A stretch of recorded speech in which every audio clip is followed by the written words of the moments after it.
Hello, good morning. कल मैंने आपको टेंस के बारे में बताया था। कल आपको बताया था कि वाक्य कैसे बनते हैं, वाक्य के क्या नियम हैं, और आपको नियम लिखवाए भी थे, जिसमें मैंने आपको कल बताया था कि वाक्य 4 प्रकार के होते हैं।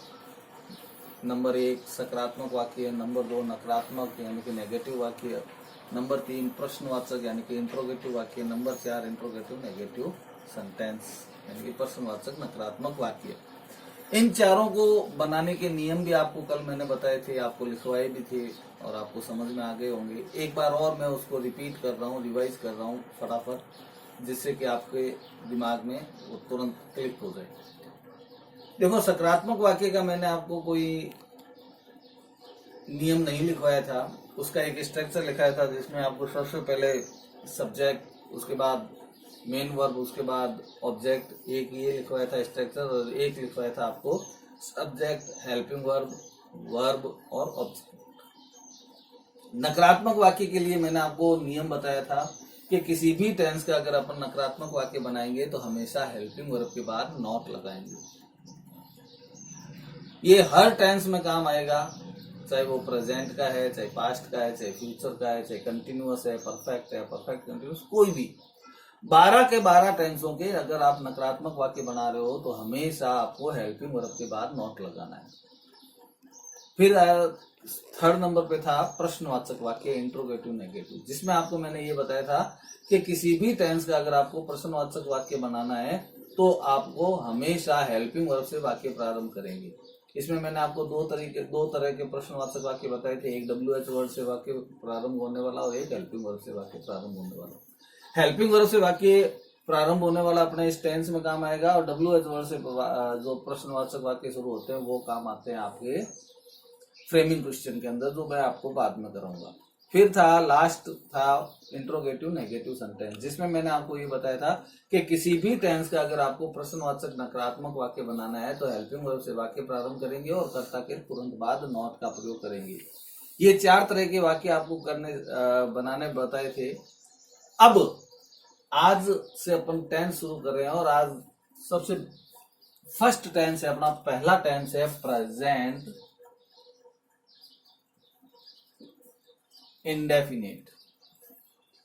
प्रेजेंट इंडेफिनिट, देखो प्रेजेंट मैंने शुरू में आपको बताया था कि अगर कोई भी वाक्य के अंत में ह आए, क्या आए, ह, तो इसका मतलब वो प्रेजेंट टेंस है। अब क्योंकि प्रेजेंट के 4 है ना, तो अब अपन एक एक जो है उसका करेंगे, अध्ययन करेंगे, तब आपको पता चलेगा कि प्रेजेंट में भी जो 4 है उन चारों का आपको उन चारों की पहचान कैसे करोगे।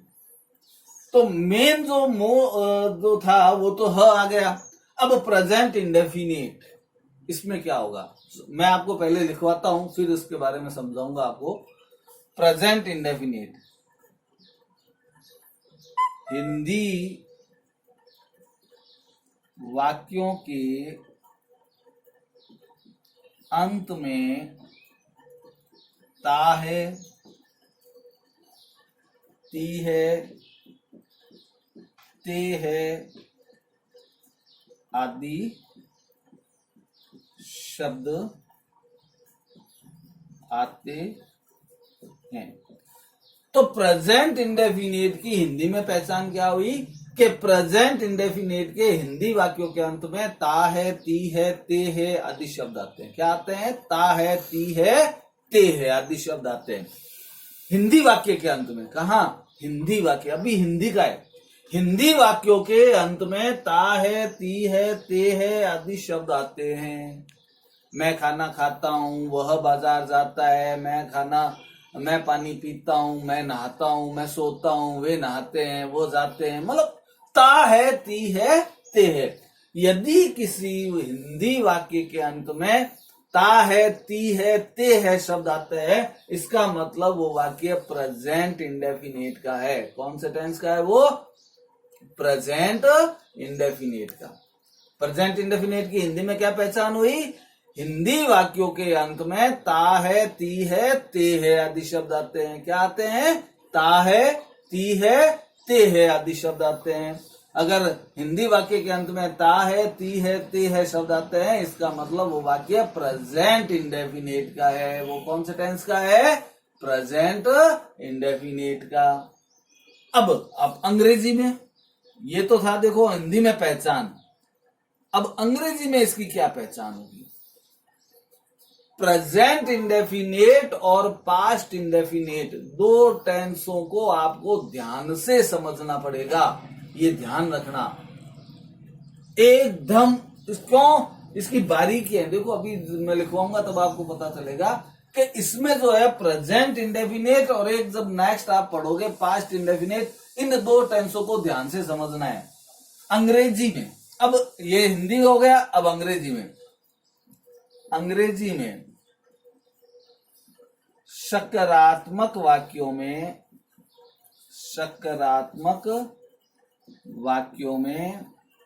वर्ब की फर्स्ट फॉर्म या फर्स्ट फॉर्म प्लस SIS आता है या आएगा। प्रेजेंट इंडेफिनिट की अंग्रेजी में क्या पहचान है? देखो सकारात्मक मैंने लिखा है, मैंने क्या लिखा है? सकारात्मक। तो अंग्रेजी में प्रेजेंट इंडेफिनिट में सकारात्मक वाक्यों में वर्ब की फर्स्ट फॉर्म आएगी या फर्स्ट फॉर्म के साथ SIS आएगा। क्या आएगा? वर्ब की फर्स्ट फॉर्म या वर्ब की फर्स्ट फॉर्म के साथ SIS। सकारात्मक वाक्यों में। कौन से वाक्यों में? सकारात्मक वाक्यों में। इसमें वाक्य अलग अलग हुए हैं, सकारात्मक वाक्य के लिए अलग होगा, बाकी के 3 वाक्यों के लिए अलग होगी पहचान। तो अभी अपन सकारात्मक वाक्यों की बता रहा हूं मैं आपको। तो सकारात्मक वाक्यों में क्या होगा? वर्ब की फर्स्ट फॉर्म या वर्ब की फर्स्ट फॉर्म के साथ SIS आएगा। अब वर्ब देखो 2 आ गए भाई, अपने पास एक ही है तो उसका मतलब अपने को एक ही चीज का उपयोग करना पड़ेगा। मान लो मेरे पास ये एक पेन है, तो मेरी मजबूरी है कि मैं इसी पेन से आपको पढ़ाऊंगा या इसी पेन को मैं यूज लूंगा। लेकिन अगर मेरे पास 2 पेन हो, एक ये ब्लैक है, एक मान लो रेड है, तो 2 पेन हो तो इसका मतलब क्या हो गया? मेरी इच्छा हो गई कि मैं रेड पेन से यूज कर लूं। 2 चॉइस हो गई ना मेरे पास क्या हो गई? 2 चॉइस। अब यहां पे भी देखो 2 चॉइस है, 2 है। अब समस्या ये आएगी कि वर्ब की फर्स्ट फॉर्म का उपयोग करूं मैं या वर्ब की फर्स्ट फॉर्म के साथ SIS का उपयोग करें। समस्या तो हो गई क्योंकि 2 है भाई। सिंगल होता ना वर्ब की फर्स्ट फॉर्म का उपयोग करना है, अपन सिंपल है, एक ही है तो वर्ब की फर्स्ट फॉर्म का उपयोग करना पड़ेगा, मजबूरी है। लेकिन यहाँ पे 2 आ गए, तो अब 2 में से कौन सा करें? दोनों कर नहीं सकते भाई। वर्ब की फर्स्ट फॉर्म का भी उपयोग करें और वर्ब की फर्स्ट फॉर्म के साथ SIS का भी उपयोग करें एक ही वाक्य में, ऐसा नहीं होगा। हमें एक का उपयोग करना पड़ेगा, चाहे हम वर्ब की फर्स्ट फॉर्म का उपयोग करें और या फिर अपन वर्ब की फर्स्ट फॉर्म के साथ SIS का उपयोग करें। तो कहां अपने को वर्ब की फर्स्ट फॉर्म का उपयोग करना है और कहां वर्ब की फर्स्ट फॉर्म के साथ SIS का उपयोग करना है, अब ये देख लो। वर्ब की फर्स्ट फॉर्म जब सब्जेक्ट प्लूरल हो, क्या हो? प्लूरल यानी कि बहुवचन। सब्जेक्ट क्या हो? बहुवचन हो। वर्ब की फर्स्ट फॉर्म का उपयोग कब करोगे? जब सब्जेक्ट क्या हो? प्लूरल, बहुवचन में हो, तो आपको वर्ब की फर्स्ट फॉर्म का उपयोग करना है। अब देखो प्लूरल कौन से हो गए? सब्जेक्ट जो प्लूरल क्या हो गया? यू, वी, दे या कोई नाम, ये तो प्रोनाउन हो गए। यू, वी, दे और या कोई नाम। नाम का मतलब राम और श्याम 2 हो गए, वो तो अपने आप में 2 हो गए। सीता और गीता अपने आप में 2 हो गई, तो वो तो अपने आप में 2 है। अगर बहुवचन है तो आपको वर्ब की फर्स्ट फॉर्म का प्रयोग करना है। किसका प्रयोग करना है? वर्ब की फर्स्ट फॉर्म का। कब? जब कर्ता बहुवचन हो। जब कर्ता बहुवचन है तो आपको जो है सकारात्मक वाक्य है अगर प्रेजेंट इंडेफिनिट का, तो जब आप उसकी अंग्रेजी बनाओगे तो आपको उसमें वर्ब की फर्स्ट फॉर्म का उपयोग करना पड़ेगा। वर्ब की फर्स्ट फॉर्म का प्रयोग करना पड़ेगा। कर्ता बहुवचन कौन कौन से हैं? यू, वी, दे या कोई भी नाम, बहुवचन नाम हो। वर्ब की फर्स्ट फॉर्म प्लस एस या ईएस का प्रयोग कब करोगे? जब सब्जेक्ट सिंगुलर हो। क्या हो? सिंगुलर, यानी कि एक वचन। जब सब्जेक्ट एक वचन हो तो वर्ब की फर्स्ट फॉर्म के साथ किसका प्रयोग करोगे? एस या ईएस का। तो वर्ब की फर्स्ट फॉर्म के साथ एस या ईएस का प्रयोग कब करोगे? जब सब्जेक्ट सिंगुलर हो, एक वचन हो। और एक वचन सब्जेक्ट क्या होता है? ही, शी, इट या कोई एक वचन नाम। एक वचन नाम का मतलब राम, श्याम, सीता एक दे रखा है। राम बाजार जाता है, एक वचन हो गया। सीता खाना खाती है, एक वचन हो गया। एक वचन नाम हो तो अपन वर्ब की फर्स्ट फॉर्म के साथ एस या ईएस का प्रयोग करोगे। तो और वर्ब की फर्स्ट फॉर्म के साथ एस या ईएस का प्रयोग करोगे कब? जब सिंगुलर हो, एक वचन हो। और वर्ब की फर्स्ट फॉर्म का प्रयोग कब करोगे? जब बहुवचन हो। तो ये था सकारात्मक वाक्य का। इसका था सकारात्मक। प्रेजेंट इंडेफिनेट के सकारात्मक वाक्यों में वर्ब की फर्स्ट फॉर्म या वर्ब की फर्स्ट फॉर्म के साथ एस या ईएस का प्रयोग करते हैं। वर्ब की फर्स्ट फॉर्म का प्रयोग कब करोगे? जब सब्जेक्ट प्लूरल हो। वर्ब की फर्स्ट फॉर्म के साथ एस या ईएस का प्रयोग कब करोगे? जब सब्जेक्ट क्या हो? सिंगुलर हो। ठीक है। अब ये तो था सकारात्मक वाक्य का।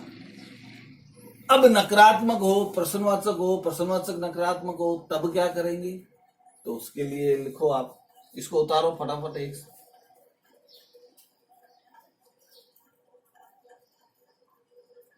आ गया?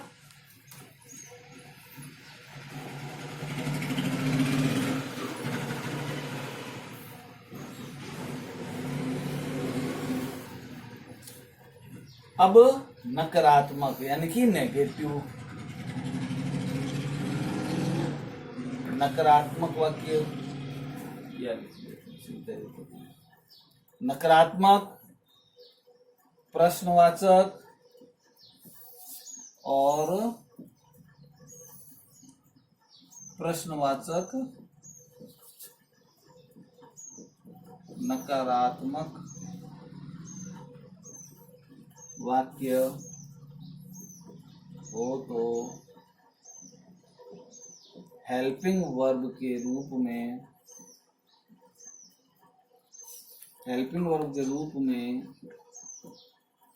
डू और डज का प्रयोग करेंगे। हेल्पिंग वर्ब के रूप में किसका प्रयोग करोगे? डू और डज का प्रयोग करेंगे। और डू डज के साथ हमेशा वर्ब की फर्स्ट फॉर्म का ही प्रयोग करेंगे। डू डज के साथ हमेशा क्या करेंगे? वर्ब की फर्स्ट फॉर्म का प्रयोग करेंगे। अब इसको समझो।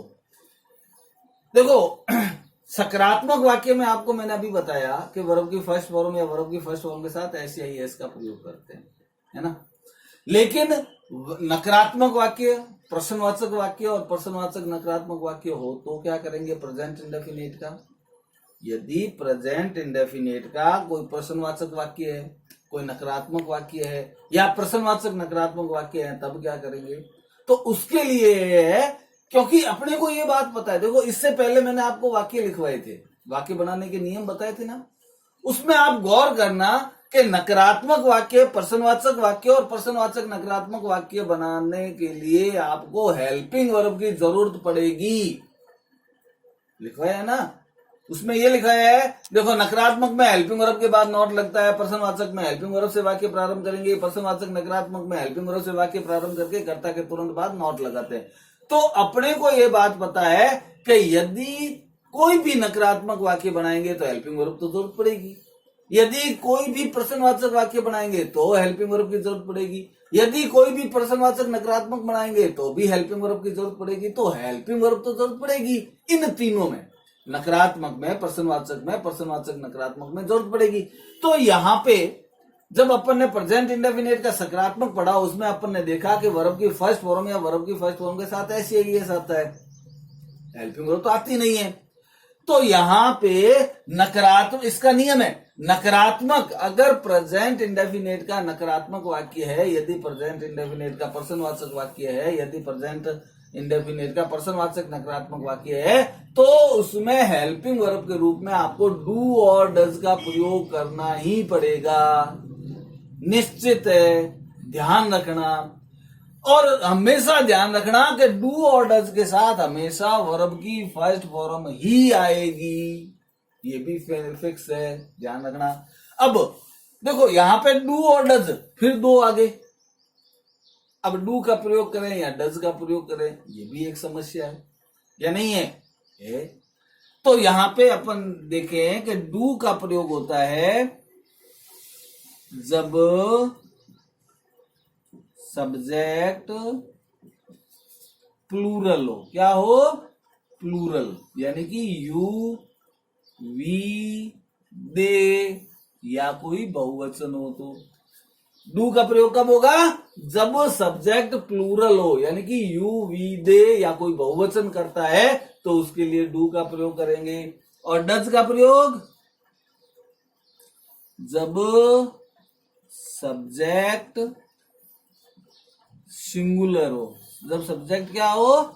सिंगुलर, यानी कि ही, शी, इट या कोई नाम। यदि सब्जेक्ट प्लूरल है तो आपको हेल्पिंग वर्ब डू का प्रयोग करना है, यदि सब्जेक्ट सिंगुलर है तो हेल्पिंग वर्ब डज का प्रयोग करना है, ये ध्यान रखना। तो ये पास्ट प्रेजेंट इंडेफिनिट का यदि सकारात्मक वाक्य है तो आपको यदि सकारात्मक वाक्य है तो आपको क्या करना है, उसमें आएगी वर्ब की फर्स्ट फॉर्म या वर्ब की फर्स्ट फॉर्म के साथ एससीआईएस।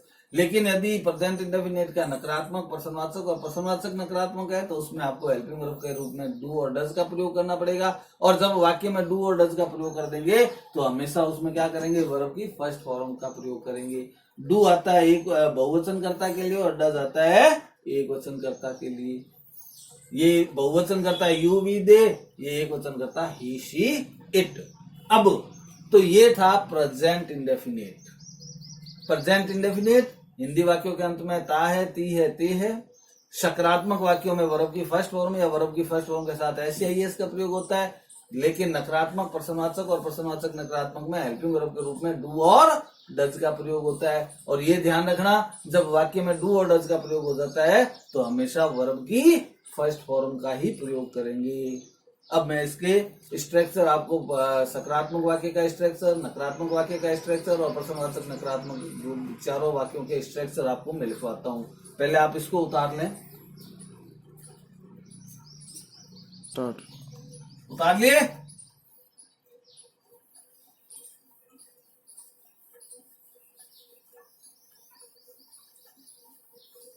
देखो कॉपी में जैसा मैंने बोर्ड पे लिखा है ना, आपको वैसे ही लिख लेना, ठीक है ना, ये ध्यान रखना।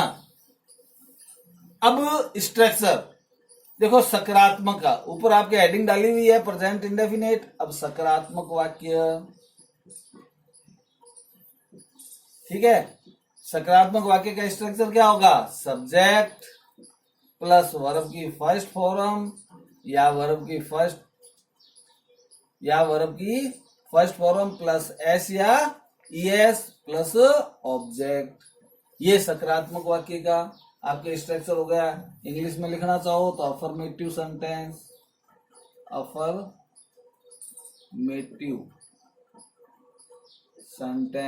अफर्मेटिव सेंटेंस का स्ट्रक्चर क्या हो गया? सब्जेक्ट प्लस वर्ब की फर्स्ट फॉर्म या वर्ब की फर्स्ट फॉर्म के साथ एससीआईएस। इन दोनों में से एक आएगा, ठीक है ना, ये ध्यान रखना। इससे पहले आपको मैंने लिखवाई दिया वर्ब की फर्स्ट फॉर्म कब आएगी? जब सब्जेक्ट प्लूरल हो। फर्स्ट फॉर्म के साथ एससीआईएस कब आएगा? जब सब्जेक्ट सिंगुलर हो। सेकंड है इसका नेगेटिव सेंटेंस,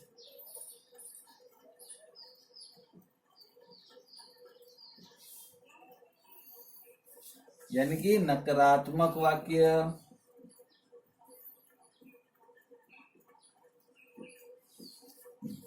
इसका स्ट्रक्चर होगा subject plus do does plus not plus verb की फर्स्ट फॉर्म। यहां पे ध्यान रखना, वर्ब की फर्स्ट फॉर्म प्लस ऑब्जेक्ट। तो वर्ब की फर्स्ट फॉर्म क्यों? क्योंकि अपन ने किसका प्रयोग कर लिया? डू और डज का। डू और डज में से एक का प्रयोग करना है, वो अभी आपको मैंने लिखवाया था। Number 3 third interrogative.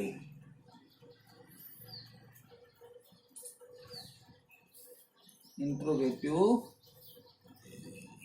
Sentence. Interrogative sentence का होगा प्रश्नवाचक वाक्य। इसका लिखो, स्ट्रक्चर होगा do does plus subject plus verb की फर्स्ट फॉर्म प्लस ऑब्जेक्ट और प्लस अंत में क्या लगाओगे? क्वेश्चन मार्क चिन्ह। तो इंट्रोगेटिव सेंटेंस का स्ट्रक्चर क्या हुआ? Do does plus subject plus verb की first form plus object. Fourth interrogative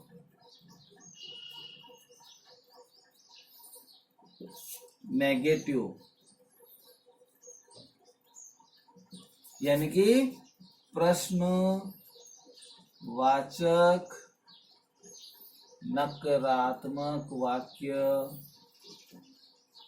इसका स्ट्रक्चर क्या होगा? Do does plus subject plus not plus verb की first form plus object plus प्रश्नवाचक चिन्ह। तो ये 4 प्रकार के वाक्य बनाने का नियम।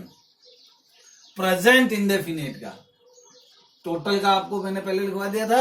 अब प्रेजेंट इंडेफिनिट के ये 4 प्रकार के वाक्य बनाने के नियम ये उतारो फटाफट। मैं आपको 1-2 उदाहरण करवाता हूं, उतार लो इनको। उतार लिए? देखो इनको याद रखना, ठीक है ना, ये ध्यान रखना। अब एग्जाम्पल एक करवाता हूं मैं आपको।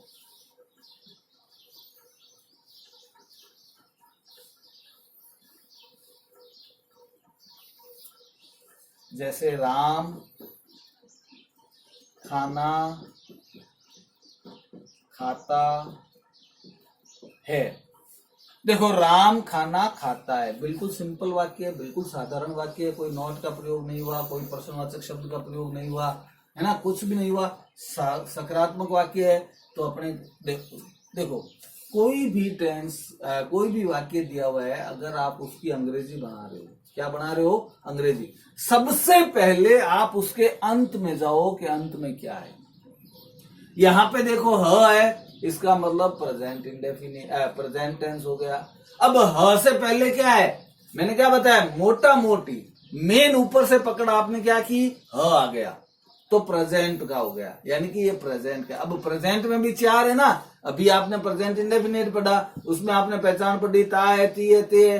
तो अपन अभी प्रेजेंट इंडेफिनिट के करेंगे। तो ता है, ती है, ते है। तो यहाँ पे ता है आया है ना, मैं खाना खाता हूं, राम खाना खाता है, तो प्रेजेंट इंडेफिनिट हो गया। हो गया ना। अब प्रेजेंट इंडेफिनिट का वाक्य कैसा है? ये सकारात्मक। तो सकारात्मक वाक्य में क्या होता है? हेल्पिंग वर्ब तो होती नहीं है प्रेजेंट इंडेफिनिट में। उसका स्ट्रक्चर कौन सा है? सब्जेक्ट वर्ब और ऑब्जेक्ट। तो यहां पे इसका बनेगा राम खाने को क्या कहते हैं? ईट। ठीक है। अब यहां पे वर्ब की फर्स्ट फॉर्म आएगी या फर्स्ट फॉर्म के साथ एस आएगा, ये देखना है। तो यहां पे करता क्या है? सिंगुलर। करता क्या है? राम। एक वचन है तो क्या आएगा? वर्ब की फर्स्ट फॉर्म के साथ एस या ईएस। तो राम ईट्स। खाने को क्या कहते हैं? भोजन, food. Ram Yeats food. Ram खाना खाता है। हो गया। अब इसी का नकारात्मक बनाना है। राम खाना नहीं खाता है। नहीं खाता है, नहीं आ गया तो नकारात्मक, तो नकारात्मक वाला स्ट्रक्चर सब्जेक्ट सबसे पहले तो ये लिख दिया सब्जेक्ट राम। उसके बाद हेल्पिंग वर्ब, हेल्पिंग वर्ब क्या होती है प्रेजेंट इंडेफिनिट की, डू या डज। तो यहाँ पे सब्जेक्ट क्या है राम, एक वचन है तो क्या लिखेंगे डज। हेल्पिंग वर्ब क्या आएगी Ram does, does helping verb आ गई। हेल्पिंग वर्ब के बाद not, Ram does not. Verb की first form eat, first form हो गई, एस और एस हट गया, फूड। अब प्रश्नवाचक वाक्य, क्या राम खाना खाता है, तो क्या आ गया तो डज, शुरू में क्या आ जाएगा हेल्पिंग वर्ब शुरू में, तो डज राम एट फूड, प्रश्नवाचक चिन्ह। क्या राम खाना नहीं खाता है, तो does Ram not eat food. हो गया। देखो इस तरह से ये आपको चारों वाक्य बनाने हैं घर पे आराम से बैठ के। एक वाक्य लो, उस वाक्य का सकारात्मक भी बनाओ, उस वाक्य का नकारात्मक भी बनाओ, उस वाक्य का प्रश्नवाचक भी बनाओ, उस वाक्य का प्रश्नवाचक नकारात्मक वाक्य। यानी कि एक वाक्य के देखो कितने वाक्य हो गए, 1 2 3 4, 4 हो गए। 10 वाक्य अगर आप करोगे तो टोटल 40 वाक्य हो जाएंगे, और जिससे आपकी प्रैक्टिस हो जाएगी, अभ्यास हो जाएगा। फिर आप कहीं नहीं रुकोगे, प्रेजेंट इंडेफिनिट वाक्य हिंदी से इंग्लिश बनाने में आप कहीं नहीं रुकोगे। ठीक है ना। एक वाक्य और करवाता हूं मैं आपको, उतार लिया।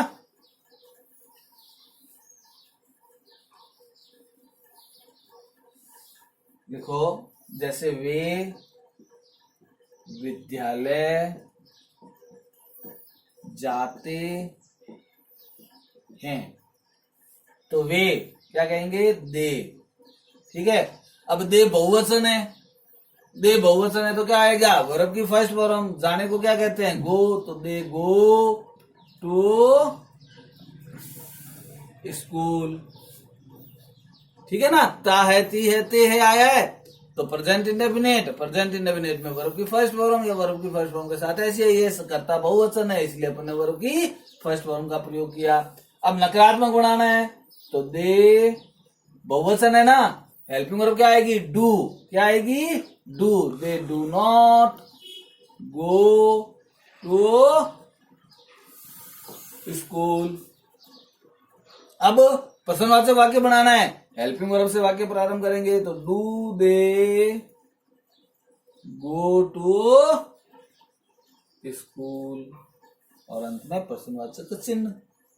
प्रश्नवाचक नकारात्मक बनाना है तो हेल्पिंग वर्ब से वाक्य प्रारंभ, do they not go to school, और अंत में प्रश्नवाचक चिन्ह। तो इस तरह से आपको ये वाक्य बनाने हैं।